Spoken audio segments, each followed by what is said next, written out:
তুই হতচ্ছাড়া শেষে কিনা আমার অমতে গিয়ে বিয়ে করলি কেন? আমাকে জানাতে কি কষ্ট হয়েছিল? তুমি তো আমার কোনো কথাই শুনতে চাও না। শুনতে চাই না বেশ করি। তোর মতো উজবুকের কথা শুনে আমার সময় নষ্ট করতে পারবো না। তাই জন্যই তো তোমাকে না জানিয়ে বিয়ে করলাম। একটা মেয়েকে বিয়ে করে নিয়ে চলে এলি, আমার মুখের উপর তর্ক করছিস আবার? বাবা, এটা কিন্তু ঠিক হচ্ছে না বলে দিলাম। বাহ, তুই আবার আমাকে ঠিক ভুল শেখাবি? দরকার পড়লে তাই শেখাবো। বাড়ির বউয়ের সামনে তুমি দাঁড়িয়ে আছো আর তুমি কিনা আমাকে বকাবকি করছো। তা বাড়ির বউকে তো আর আমি আনতে বলিনি। তা এনেছিস যখন ভেবেছিস কোথায় থাকবে? কোথায় আবার থাকবো? এত বড় বাড়ি আছে, এখানেই থাকবো। বাড়িটা তো টাকায় করা নয়, আমার কষ্ট করে উপার্জন করা টাকায় আমি করেছি। আজকে যেখানে আমার কথার দাম কেউ রাখে না, সেখানে আমি আমার বাড়িতে তাকে ঠাঁই দিই না। বেরিয়ে যা বাড়ি থেকে আমার। বাবা, এটা কিন্তু তুমি অন্যায় করছো। আবার জবাব দিচ্ছিস? এক্ষুনি তোকে পিটিয়ে চামড়া তুলে দেব। আমরা কোথায় যাব? যখন বিয়ে করতে গেছিলিস আমাকে জানিয়ে গেছিলিস। সব সিদ্ধান্ত যখন নিজে নিতে শিখেছিস, এটাও তোরা বুঝে নিস। আমার স্পষ্ট কথা, এ বাড়িতে তোদের জায়গা নেই। ঠিক আছে, আমিও তাহলে চললাম। তোমার কিন্তু এটা করা উচিত হয়নি। বাবা মশাইকে জানানোটা তোমার কর্তব্য ছিল। আরে তুমি আমার বাবাকে চেনো না। একবার বিয়ের কথা বললেই রাগ করতো। আমাদের বিয়েটাই শেষমেশ আর হতো না। আর তোমার বাবা অন্য পাত্রের সঙ্গে তোমার বিয়ে দিয়ে দিত। কিন্তু এবার আমরা থাকবো কোথায় তা ভেবেছো? কিছুদিনের জন্য কোথাও একটা বন্দোবস্ত করে নিতে হবে। তারপর যদি দেখি যে এখানে থাকা যাচ্ছে না, তাহলে শহরে চলে যাব। তুমি ওসব নিয়ে কিছু ভেবো না। আমারই কপালে এসব জোটে। কোথায় ভাবলাম বিয়ে করে একটু বড় বাড়িতে আরামে থাকবো, তা না, শেষে কিনা আমাদের রাস্তায় রাস্তায় ঘুরতে হচ্ছে। আরে সব ঠিক হয়ে যাবে, তুমি একটু ধৈর্য ধরো। আর কত ধৈর্য ধরবো? বিয়ে করার আগে তো ভালোই বলেছিলে যে তোমাকে রাজরানী করে রাখবো। এই হলো তার নমুনা। আরে এরকম যে হবে আমি কি আগে থেকে জেনে বসেছিলাম নাকি? চলো, এখন আমাদের তো যা হোক একটা ব্যবস্থা করতে হবে। তা কি ব্যবস্থা করবে ভেবেছো? জঙ্গলের ধারে একটা বড় কুঁড়ে ঘর রয়েছে, সেখানে গিয়ে কিছুদিন কাটাতে হতে পারে। কি? শেষে কিনা আমরা গিয়ে থাকবো একটা কুঁড়ে ঘরে? এখন আর কোনো উপায় নেই, কিছুদিনের জন্য আমাদের সেখানেই থাকতে হবে। তা তুমি থাকো গিয়ে, আমি পারবো না। পারবে না মানে? কোথায় থাকবে তুমি? হায় হায়, আমার কি সর্বনাশী না হলো! শেষে কিনা এই ছিল আমার কপালে। তুমি মনকে একটু শক্ত করো, দেখবে সব ঠিক হয়ে যাবে। চলো চলো, আমাদের দেরি হয়ে যাচ্ছে। বেশ, চলো। দেখ খগেন, এই জমিটা আমার বাবা তোর বাবার কাছ থেকে কিনে নিয়েছিল, তো সেই হিসেবে জমিটা আমারই তো হলো। ভালোই বলছি গোপাল, জমিটা আমার, আমাকে দিয়ে দে। ওসব মিথ্যে কাঁদুনি গিয়ে আমার সামনে লাভ নেই। ওই সব জাল কাগজপত্র 5 মিনিটে বার করা যায়, 5 মিনিটে, ঠিক আছে? খগেন, তুই কিন্তু মাত্রা ছাড়িয়ে যাচ্ছিস বলে দিলাম। আজকে তোর পকেটে টান পড়েছে বলে আমার জমির দিকে নজর দিয়েছিস। জমিটা আমি কাউকে দেব না। অন্যের জমি চুরি করে চাষ করছিস, আবার কিনা বড় বড় বাতেল্লা। এক চড়ে বৃন্দাবন পাঠিয়ে দেবো তোকে। গায়ে হাত তুলে দেখ না দেখি, তোর হাত ভেঙে রেখে দেবো। কি এত বড় কথা? আজকে তোর একদিন কি আমার একদিন। আয় আয় সবাই। এই খগেন, এখান থেকে চলে যা, নয়তো খুনোখুনি হয়ে যাবে বলে দিলাম। তোর জিভ আমি টেনে ছিনে নেব। তুই আমার বাবাকে অপমান করেছিস, এর বদলা কিন্তু আমি নেবই। আরে যা, তোর মতো অনেক দেখেছি, চল। চল আজকে অবিনাশবাবুর কাছে, সেখানেই আসল বিচার হবে। এই তাহলে হলো কথা, হ্যাঁ? দেখি সবার কাগজপত্র যেন সব ঠিকঠাক নিস। যদিও বা ঠিকঠাক কাগজপত্র তোর কাছে নেই, আমার জমি আমার কাছে সব ঠিকঠাক কাগজপত্র থাকবি। আচ্ছা তাই নাকি? তাহলে আজকে চল, দিলেই বুঝিয়ে দেব কত ধানে কত চাল। চল। মা, কিছু খেতে দাও মা। দুদিন ধরে না খেয়ে পথে ঘাটে ঘুরে বেড়াচ্ছি, আর শক্তি নেই আমার শরীরে। এই জানতো আপনি এখানে কোনো খাওয়া দাওয়া পাওয়া যাবে না। যা আছে তাই একটু দাও না মা, ঈশ্বর তোমার মঙ্গল করবেন। ঈশ্বর আমার কত মঙ্গল করবে আমার জানা হয়ে গেছে, আর আমার মঙ্গল চাই না। তুমি এখন এখান থেকে যাবে কিনা বলো তো? ঠিক আছে মা, আমি চলে যাচ্ছি। এই বুড়ো মানুষটাকে এতটা কষ্ট না দিলেও পারতে। আমি তো বেশি কিছু চাইনি। তোমার জ্ঞানের বাণী আমি এখন শুনতে পারবো না। যাও তো এখান থেকে, মেলা কাজ পড়ে আছে আমার।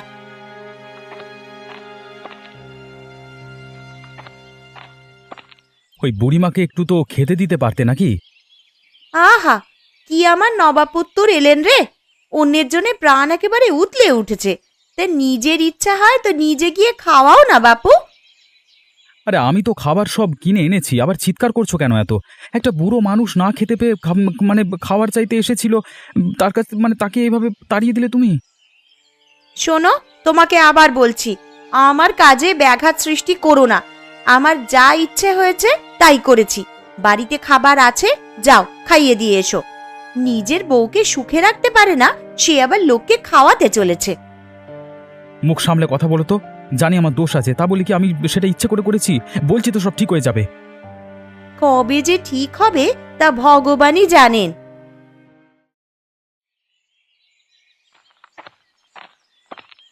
কি হয়েছে এই বিকেলবেলা আমার এখানে? আপনি আর একটা ভিত করুন তো অবিনাশ বাবু। আরে কি হয়েছে তো বলবি। আমার বাবা খগেনের বাবার কাছ থেকে জমিটা কিনে নিয়েছিল, আর আজকে খগেন এসে বলছে নাকি জমিটা ওর। এখন কি করে সেটা হয় বলুন তো? আমার কাছে কাগজপত্র সবকিছু রয়েছে। ও মিথ্যে বলছো অবিনাশ বাবু, আমার বাবা কোনোদিনই জমি বেচেনি। আমার কাছে কাগজপত্র রয়েছে, দেখুন। এই গোপালকে আমার পছন্দ হয় না ঠিকঠাক। তার চেয়ে বরং বিচারটা খগেনের দিকে টেনে দিই। হ্যাঁ, আমার কাছে কাজের আছে ছেলেটা। দেখো, আমি সমস্ত কাগজপত্র ভালো করে খুঁটিয়ে দেখলাম আর বুঝলাম যে এই খগেনই আসল সত্যি কথাটা বলছে। ওর কাগজে কোনো জায়গা লেখা নেই যে জমিটা ওর বাবা বিক্রি করেছে। তা কি করে হয় অবিনাশ বাবু? যেটা সত্যি সেটাই হয়, আবার এটাই কিন্তু কিন্তু করবার কি আছে? তুই চুপ থাক খগেন, আমি তো অবিনাশ বাবুর সঙ্গে কথা বলছি। অবিনাশ বাবু, আপনার নিশ্চয়ই কোনো জায়গায় ভুল হচ্ছে। আপনি ভালো করে কাগজটা দেখুন। তার মানে তুমি কি বলতে চাইছো আমি ভুলভাল কাগজপত্র দেখলাম এতক্ষণ? আমার উপর যদি এতই অবিশ্বাস হয় তাহলে আমার কাছে এসেছিলে কেন? এখন আমি যা বলছি তাই করো, নয়তো যা তোমার ইচ্ছে তুমি করে নাও। তবে একটা কথা শুনে রাখো, খগেনকে ওর জমি দিয়ে দিতে হবে। এরপরেও যদি তুমি কোনো কথা বলো তাহলে কিন্তু আমি পুলিশ ডাকতে বাধ্য হব। আপনার কথায় কোনো নড়চড় হবে না অবিনাশ বাবু। আর গোপাল যদি বেশি আগ বাড়িয়ে কোনো কাজ করতে আসে, আমি আপনাকে এসে খবর দেবো, ঠিক আছে? হ্যাঁ হ্যাঁ, তাই করো। এখন এসো সবাই। অবিনাশ বাবু কিন্তু এটা উচিত কাজ করেননি। এই খগেনকে একটু বেশি মাথায় তুলে রাখে বলে তার দিকে বিচারটা দিয়ে দিলেন। হোক, তুমি একটু শান্ত হয়ে বসো তো। কি শান্ত হয়ে বসবো বলো তো? আমাদের এত কষ্ট করে তৈরি করা জমিটা কিনা এখন খগেন ভোগ করবে, তাও আবার অসৎ পথে জমিটা দখল করে। এর আমি শেষ দেখে ছাড়বো। আরে তুমি করবেটা কি একা একা? ঠান্ডা মাথায় আমাদের কিছু একটা ভাবতে হবে। ভাববার কি সময় আছে? ওই খগেন আমাদের ছেড়ে দেবে ভেবেছো? হয়তো দেখবে যাও এতক্ষণে গোটা গ্রাম চষে আমাদেরকে জোচ্চোর প্রমাণ করতে চাইছে। ওর কথা বাদ দাও তো। আর গ্রামের লোকেরা জানে যে তুমি কত সৎ আর ভদ্র মানুষ। খগেনকে গ্রামের কোনো লোকই তেমন পাত্তা দেয় না। তাহলে এটা অবিনাশবাবু কেমনভাবে করতে পারলো? শুধুমাত্র তার তাবেদারি করে বলে আজকে খগেনকে আমার জমিটা দিয়ে দিল, আবার ওদিকে তার নিজের ছেলেটাকে বাড়ি থেকে তাড়িয়ে দিয়েছে বিয়ে করে এসেছিল বলে। হ্যাঁ, শুনলাম। মানলাম তার ছেলে হয়তো ভুল কাজ করেছে, তাই বলে তাকে বাড়ি থেকে তাড়িয়ে দেওয়া অবিনাশবাবুর উচিত হয়নি। ছেলে না হয় ভুল করেছে, কিন্তু উনি তো ওকে ক্ষমা করে দিতে পারতেন। দোষ অবিনাশবাবুরও রয়েছে। সারাক্ষণ পলাশকে উল্টোপাল্টা কথা বললে সে ছেলের মাথা ঠিক থাকে। সে যা হয়েছে হোক, তবে এর আমি একটা ব্যবস্থা করবই। আমার জমি আমি ফেরত নেব। কিরে, কেমন জব্দ হলি? হ্যাঁ, বললাম না বেকার বেকার অবিনাশ বাবুর কাছে গিয়ে কোনো কাজ হবে না। সেই যার জমি তার কাছে ফেরত দিল। মাথাটা এমনি এমনি গরম হয়ে আছে জানিস তো, আর উল্টোপাল্টা বেশি বকিস না। কি করবি তুই আমার? কি করবি? তোর আছে নাকি তোর কোনো ক্ষমতা? হ্যাঁ, দেখ, সৎ মানুষের পেটে লাথি মেরে কেউ কোনোদিন বড় লোক হয়ে যেতে পারেনি, আর হবেও না। কথাটা মাথায় ঢুকিয়ে নিস। তুই আবার আমাকে কথা শোনাচ্ছিস? আমি এক্ষুনি পারলে তোকে জেলে ঢুকিয়ে দিতে পারি, জানিস সেটা? আমি যদি বলি এখনই যে আমার জমিতে এতদিন চাষ করার টাকাটা দিতে পারবি?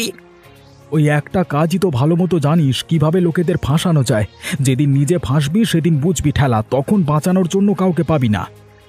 আরে যা যা, তোর এসব কুকীর্তির কথা গোটা গ্রামে সমস্ত মানুষ জেনে গেছে। অন্যের জমিতে এতদিন চাষ করেছিস, তার ফসল ভোগ করেছিস, আবার কিনা বড় বড় লেকচার। তোর বাবাও তো হয়তো স্বর্গে বসে তোকে অভিশাপ দিচ্ছে এতক্ষণে। নিজের বাবার সমস্ত সম্পত্তি ধ্বংস করে এখন এসেছে অন্যের সম্পত্তি ভাগ বসাতে। এরকম করে আর কতদিন বাঁচবি? সৎ পথে তো কিছু কাজ করতে পারতিস। দেখ, আমি কি করব না করব সেটা তোর কাছ থেকে আমি শিক্ষা নেব না। তুই তোর কাজে যা। ও, আমি তো আবার ভুলে গেছিলাম যে তোর জমি তো এখন আবার নেই, কাজ থাকবে কি করে।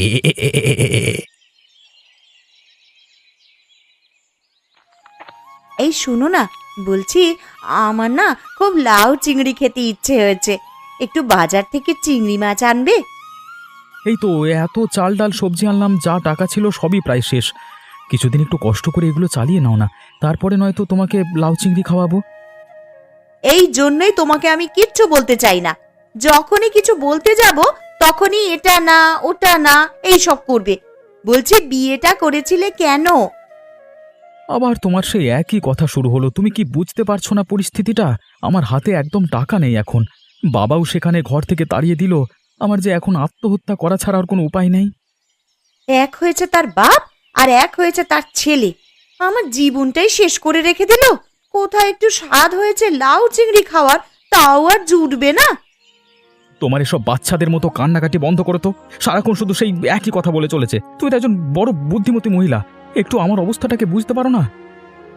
দেখো, আমার সঙ্গে এইসব উল্টোপাল্টা কথা বললে আমি কিন্তু সোজা বাপের বাড়ি চলে যাব, বলে দিলাম। তোমার জ্বালায় দেখছি বাড়িতেও থাকা যাবে না। তোমার জন্য এনে দিয়েছি খাবার, ইচ্ছে হলে রান্না করে খাও, না হলে খেতে হবে না। ভাল লাগে না। তুমি আবার চললে কোথায়? যেদিকে দু চোখ যায় সেদিকে চলে যাবো।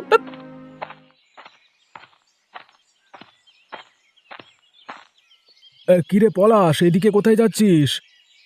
আর বলো কেন গোপালদা, জীবনটাই যেন নরক হয়ে গিয়েছে। হ্যাঁ রে, শুনেছি তোর কথা। বিয়ে করে বউ এনেছিস, এখন টাকা পয়সা নিশ্চয়ই সমস্যা চলছে। সেটাই গো গোপালদা, কি যে করব মাথা মুন্ডু কাজ করছে না। বাবা একটু সাহায্য করলে তাও নয়তো সময়টা ভালো মতো কাটতো, সেদিকেও হলো না, সেদিকেও তো বন্ধ। তোর বাবার কথা আর বলিস না তো, আমার জীবনটাকেও যেন নরক করে দিল। কেন গো, কি হয়েছে? আর তোর বাবা খগেনের মিথ্যে সব জাল কাগজ দেখে আমার আসল জমির কাগজ নাকচ করে দিয়েছে। তারপর আমার সাধের জমিটা দিয়ে দিয়েছে খগেনকে। সে কি গো, বাবা এতটা নিচে নামতে পারে? দেখ, আমার সঙ্গে যা হয়েছে তা নয়তো কোনো একটা ব্যবস্থা করা যাবে। তুই বরং তোর বাবার কাছে গিয়ে ক্ষমা চেয়ে নে। দেখ, তোর সংসারটা তো চালাতে হবে নাকি? সেটাই ভাবছি গো গোপালদা। তবে তোমার কথা শুনে আমার মনটা বেশ খারাপ হয়ে গেল। না, তোমাকে আসল বিচার দিতেই হবে। সে নয়তো আমরা দুজনে পরে কোনো কিছু একটা ভেবে নেব ওই খগেনকে শায়েস্তা করার জন্য। এখন বরং তুই তোর দিকটা দেখ। এখন চলে যা অবিনাশবাবুর কাছে আর ক্ষমা চেয়ে নে। সেটাই করা হয়তো উচিত হবে আমার। বউকে আর কষ্ট দিতে পারছি না আমি। ওদিকে বউয়ের মনোভাবও কেমন যেন পাল্টে গেছে। ও ঠিক হয়ে যাবে। আসলে বিয়ের পর এত বড় ধাক্কা তো, তাই হয়তো মেনে নিতে সময় লাগছে। তুই বরং যা। হ্যাঁ,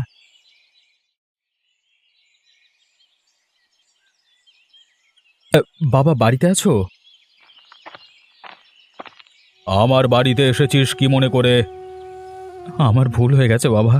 এরপর থেকে আর কোনো কাজ তোমাকে না জানিয়ে করব না। এবারের মতো ক্ষমা করে দাও।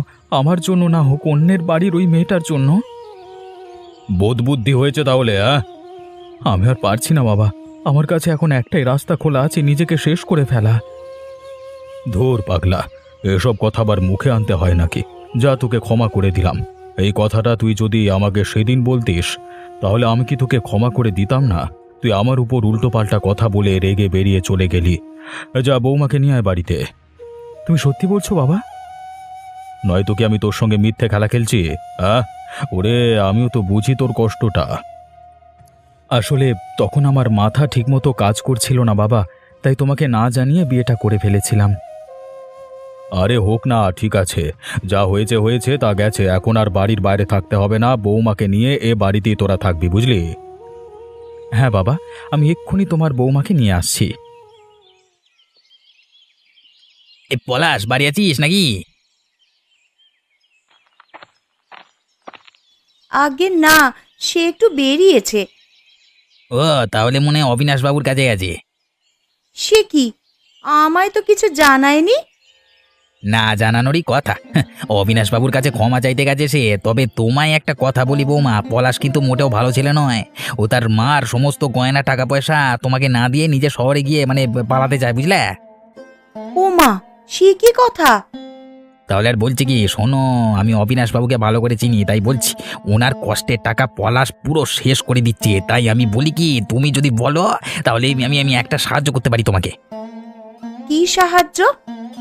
এই শোনো শোনো, আজকে হয়তো পলাশ তোমাকে তার বাড়ি নিয়ে যাবে। সেখানে গিয়ে তুমি ওই বাড়ির আলমারি থেকে যত গয়না থাকবে একটা পুঁটুলিতে বেঁধে জানালার কাছে রেখে দেবে। আমি সেগুলো নিয়ে গিয়ে বিক্রি করে যা টাকা আসবে তোমাকে দিয়ে দেবো, কেউ জানতেও পারবে না। হ্যাঁ বেশ, তাই হবে। তবে সাবধান, কেউ যেন জানতে না পারে। অবিনাশ বাবু কিংবা পলাশ যদি জানতে পারে মানে আমার উপর রাগ করবে, ভুল বুঝবে আমাকে। আমার কথা যেন কেউ বিশ্বাস করবে না, ঠিক আছে? তুমি বলো না কাউকে। হ্যাঁ ওসব নিয়ে ভেবো না, তুমি যেমনটা বললে আমি তেমনটাই করব। বেশ বেশ, আমি তাহলে আসি এখন। হ্যাঁ হ্যাঁ, ঠিক আছে। আচ্ছা, তবে এই সব মতলব আজকে রাতে আমিও দেখাবো মজা। আরে ভালোই বুদ্ধিটা বার করেছি, ঢিঙ্কেছি কি। পূজাও আমার কথা বিশ্বাস করে নিয়েছে। একবার ওই গয়নাগুলো পেয়ে গেলে আরে আজকে রাতেই শহরে পালাবো। তারপর আর এ তল্লাটাই আমাকে কে খুঁজে পায় দেখবো। আরে ওই তো জানলায় রাখা আছে দেখছি, পুল্লিটা নিয়ে পালাতে হয়। যাই যাই যাই যাই। এই তো, তুই কিনা শেষে চুরি করতে এসেছিলিস? ছি ছি ছি ছি খগেনদা, তোমার থেকে এটা আশা করিনি গো। ভাগ্যিস বউকে বলে রেখেছিলাম সতর্ক হয়ে থাকতে, নয়তো সেও হয়তো তোমার কথা বিশ্বাস করে নিয়েছিল। আমি তো ভালোর জন্য। চুপ, আর একটা কথা বলবি না তুই। একে তো বড় অন্যায় করেছিস, তার উপর আবার কথা বলছিস ভালোর জন্য। তোকে চিনি না। হ্যাঁ, এসব নিয়ে তো পালিয়ে যেতে চাইছিলিস। পলাশ তোর আর পূজার কথাবার্তা শুনে নিয়েছিল বলে তোকে আজকে ধরা গেল। বিশ্বাস করো ভাই, বিশ্বাস করো, আমি কিচ্ছু করিনি ভাই। ভাই ভাই ছেড়ে দাও। চুপ করো একদম। আমি এক্ষুনি বাবাকে ডাকছি, যা বিচার করবার তিনি করবেন। প্রথমে গোপালদার জমিটা বাবার দয়াতে পেয়ে গেছিলে, আর এখন এসেছিলে আমার মায়ের গহনা চুরি করতে। তোমাকে আমি আজকে আর ছাড়ছি না। দরিয়া তো পলাশ, আগে কে বেঁধে ফেলি গাছের সাথে। আমাকে ছেড়ে দে, আর কখন এই কাজ করবো না, ভুল হয়ে গেছে। তোকে ছাড়লে আবার এই গ্রামের অন্য কারোর সর্বনাশ করবি তুই। তোর শাস্তি পাওয়ার দরকার। এক দুঘা দিলেই বুঝবি এসব কাজ করলে কি পরিণতি হয়। পলাশ, অবিনাশবাবুকে ডাক। বাবা, বাবা একবার বাইরে এসে দেখে যাও তো। কি হয়েছে? রাত দুপুর এরকম চিৎকার করছিস কেন? আর খগেনকে এরকম বেঁধে রেখেছিস কেন? ও তোমার বাড়ি থেকে গয়নাকাটি চুরি করে নিয়ে পালাচ্ছিল। কি বলছিস কি? হ্যাঁ অবিনাশবাবু, ওর হাতের পুঁটুলিটা দেখলেই বুঝতে পারবেন। কই দেখি। ছি ছি ছি ছি খগেন, তোকে এতটা বিশ্বাস করলাম রে, আর তুই কিনা শেষে আমার বাড়িতে চুরি করতে এসেছিলিস। কে তোকে সাহায্য করেছে বল? কে করেছে বল? বাবা, খগেনদা এসে আমার কাছে দুপুরবেলা পলাশের নামে উল্টো পাল্টা কথা বলেছিল যে পলাশ সমস্ত গয়নাগাটি নিয়ে পালিয়ে যাবে, আর আমিও ভুল করে ওর কথা বিশ্বাস করে ফেলেছিলাম। আমারই ভুল হয়েছিল বাবা। ঠিক আছে বৌমা, একবার নয়তো তোমার ভুল হয়েছে, কিন্তু সেটা তো তুমি তোমার ইচ্ছায় করনি, বরং ভুলটা আমার হয়েছিল। এই খগেনকে এতদিন বিশ্বাস করে না না, এর শাস্তিকে পেতেই হবে। কি শাস্তি দেবে বাবা? এর মাথায় ঘোল ঢেলে গাধার পিঠে বসিয়ে গোটা গ্রাম ঘোরাবো, তাহলে এর উপযুক্ত শাস্তি। বাবা, আর গোপালদার জমিটা? ও হ্যাঁ, ওটা আজ থেকে গোপালেরই থাকবে। ঠিক আছে, আমার ভুল হয়েছে গোপাল, আমাকে ক্ষমা করে দিও, কেমন? আপনি যে আপনার ভুলটা বুঝতে পেরেছেন, এটাই অনেক অবিনাশবাবু। আরে খগেনের কাছে যত জাল কাগজপত্র আছে সেসব যেন কালকে আমার কাছে চলে আসে, তারপর ওগুলোকে আমি পুড়িয়ে ছাই করে দেব। আমার সাথে চালাকি করতে চেয়েছিল না, এবার বুঝবে আসল খেলা কাকে বলে। এই চলো সব, এ কাজকে এখানেই গাছের সঙ্গে বেঁধে রাখো সারা রাত এই অবস্থায়। বাবু, বাবু কুকুরে এসে কামড়ে দিলে কি করবো? মরবি আবার কি করবি? চুপ করে দাঁড়িয়ে থাক।